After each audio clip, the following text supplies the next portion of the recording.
Hello, and welcome to our Total War Warhammer 2 Let's Play. Playing as Teclis, one of our legendary lords of the High Elves, we're going to play the Master Manipulator, using our diplomatic influence to poison relationships for our competitors in the race to harness the power of the Vortex.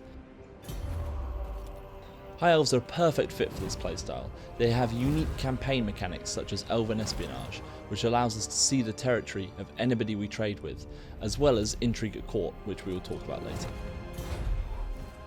As you can see, we're at turn 130, and we've turtled so far, avoiding too many costly conflicts. However, we've fallen behind in the race for the Vortex, so we must play smart to catch up. We've just started our next ritual, so we will need to keep some forces locally to defend our ritual sites from attack, as the Warband of the Eagle and Puppets of Chaos have already started their approach. Now, we do have our allies, the Spine of Sotek Dwarfs to our east, forming a shield on our eastern side against would-be enemies in the mountains. As we can see, they mostly like living in mountainous climate, which isn't suitable for us, so I'm happy to let them keep that land. For now. Our main nemesis in the race for the Vortex are our malevolent brethren, the Dark Elves, who are currently leading the race. Now, we could build and send a force north to slow them down, or we could use Intrigue at Court, a High Elf specific campaign mechanic, to drop a hornet's nest on their lap. We've already sent an agent towards Nagaron to keep an eye on our enemy, so we can see that the Norscan tribe Hmong are the perfect puppet for us as we look to manufacture a war abroad to halt their rapid progress towards their next Vortex ritual. If we open the Intrigue at Court menu, you can see that we can improve or decrease relations between any factions we have encountered during our campaign, using influence which is gained through events and completing missions. Hmong and Nagaron already dislike each other, but they are yet to wage war. Let's see if we can push Hmong over the edge and give Malekith a headache he wasn't anticipating. One of our agents, posing as Druki, stirs the cauldron of hate, fostering resentment between Nagaron and Hmong, with lies both white and dark. Now, over the next few turns, we should be able to see if we have made a difference. Our ally and brother Tyrion is in the Shadow Wood, very close to Malekith. Let's set a war coordination target and try and weaken the Witch King's forces. If we have a look at the strategic map, we can see that the Dark Elves are now fighting on several fronts. This should slow down their progress if all goes to plan. Now let's end the turn there and see if our meddling has worked. Today we're just going to skip the turns as we do have a lot to get through on this Let's Play. Oh, okay. Our Intrigue at Court has taken effect a lot quicker than we expected, and we pushed that relationship to breaking point. Hmong and Nagaron are now at war. Now let's have a look and see what we can do closer to home. We still have the Warband of the Eagle approaching from the south, and the Puppets of Chaos from the east. They'll soon be here, so we need to prepare for those battles. Let's use our influence to recruit an even better lord than is usually available. So there's several lords for us to choose from, but I'm going to go for Rubinus. She costs 60 influence, but for that we get the strong trait, which gives her plus 40 armor and plus 20% weapon strength. She can help defend one of the key ritual sites, and it also completes our mission that we were given at the start of this turn, Call the Wardens. I'm also going to recruit a few Silver Helms to bulk up the defense. Now we have our rituals defended, we can have a look at how Teclis can make an impact. We've already been using our Intrigue at Court earlier in the campaign to meddle with the Lizardmen's relationship and prevent them joining forces. They will be much easier to defeat one at a time. As we can see, we've been assigned a mission to take Tlaxtlan. This town is a ritual site and will gain us extra wave fragments, our ritual currency. Now let's move Teclis further towards this settlement. We can also see our Elven Espionage working well for us, as we have a trade agreement with Hexoatl. We can see all the way up to Tlaxtlan, so we know the coast is clear.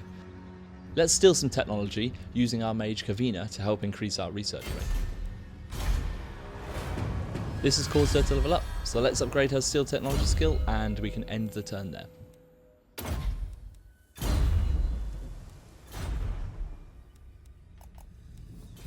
Our strategy of stunting the progress of the Druki is beginning to take even more shape. Our allies Lothan are now mobilising against the Dark Elf settlement, and we have established a non-aggression pact with Hmong. Closer to home, let's move Teclis closer to his destination. He is now trespassing in Hexoatl land. They could become a real issue for us soon, so we will need to think about how we can make life difficult for them. They only have one main ally, the New World colonies. Let's try and drive a wedge between them and Hexoatl. Using Intrigue at Court, we can start to deteriorate their relationship.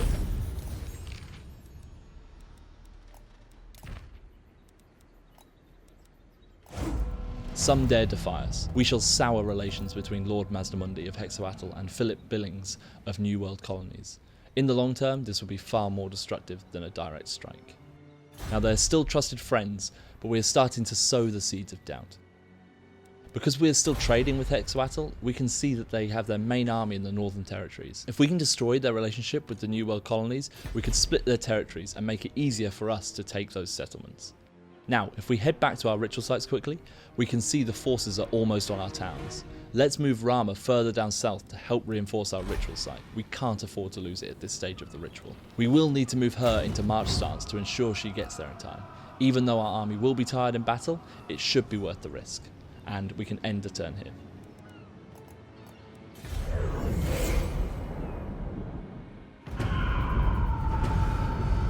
These ritual disruption forces are really getting close now. The puppets of chaos are at the gates and have besieged our settlement, and the warband of the eagle aren't far away either. We need to attack chaos right away to ensure we don't get ganged up on by both of them and get swarmed. Now let's make sure we're in control of this situation. Thanks to our new elite general and our reinforcing army, we have outmaneuvered the puppets of chaos and made this a winnable battle for us.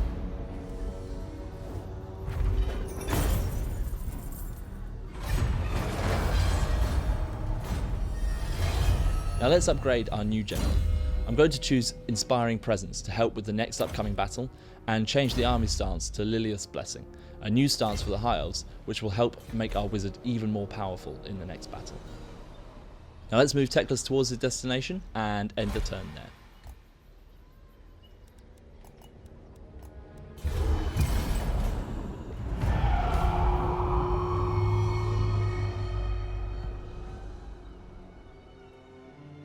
Our technology maritime empire has just finished. This has given us even more oversight over the New World by allowing us to spy on all sea regions.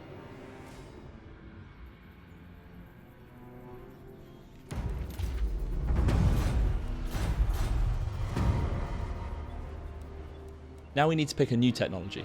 I'm going to go for light Ithilmar armor, so we can give a buff to our spearmen, archers and Northern Sea Guard. Now let's change our focus to destroying these armies threatening our ritual. As we've played this tactically and managed to keep our armies down south, and using Intrigue at court to meddle up north, we can sally forth and win both battles to continue with our ritual.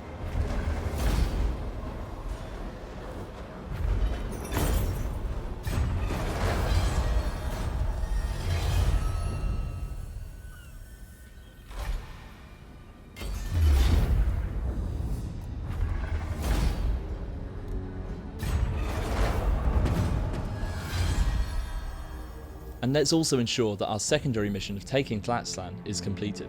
We can take Teclis out of march stance now and begin the assault on the settlement. We're also going to activate a right, Inquisition of Vol, which gives the Swordmasters of Hoeth in our army armor and experience buffs, as well as a new ability, Vol's Hammer, which causes a powerful explosion and affects settlement walls.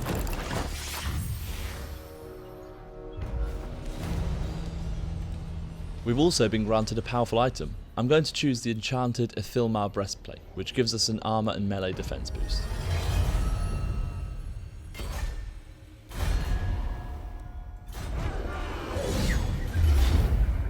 I'm going to leave you with a short montage of Teclis taking this settlement, which I hope you're going to enjoy. And of course, thank you very much for watching this High Elves Let's Play.